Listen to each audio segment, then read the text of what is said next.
Labour has been accused of putting illegal migrants ahead of Britons in the housing queue amid plans to scatter asylum seekers across the nation. The government has struck agreements with councils on the number of asylum seekers who will be settled in their area in a bid to shift away from using large military sites. Reform UK's deputy leader Richard Tice said, Labour putting illegal migrants ahead of British citizens in housing queue under Operation Scatter. Labour don't care about British working class. Contractors have been advertising on behalf of the Home Office for landlords with empty homes to come forward. They say they would consider homes of multiple occupancy, family properties, former care homes and student accommodation. Former MP Matt Warman said, the damage this policy would do to communities will make hotel use seem trivial, and it will hit areas where housing waiting lists are longest hardest. It will put rocket boosters under discontentment. Critics said the move could push up rents and squeeze accommodation in the private rented sector. Baroness Claire Fox said, if this is true, I can't imagine a policy more stupid or tone-deaf in the present circumstances. Former Tory MP Alexander Stafford added, I thought Labour were going to smash the gangs.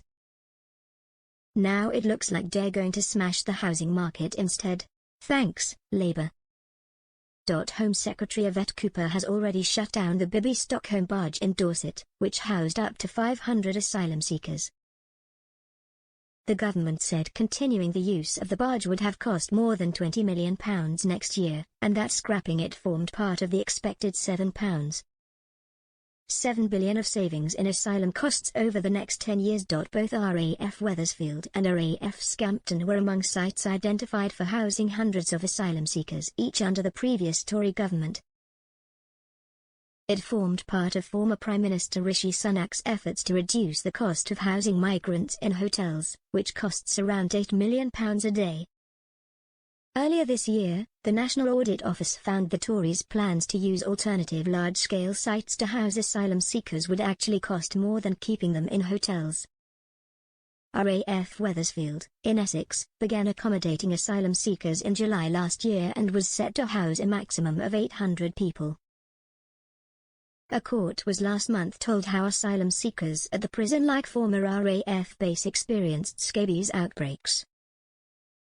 4 ex-residents took legal action against the Home Office and claimed they were unlawfully housed at the site. RAF Scampton, in Lincolnshire, was also set to house a maximum of 800 people, reduced from 2,000, but plans to move in migrants have been in limbo.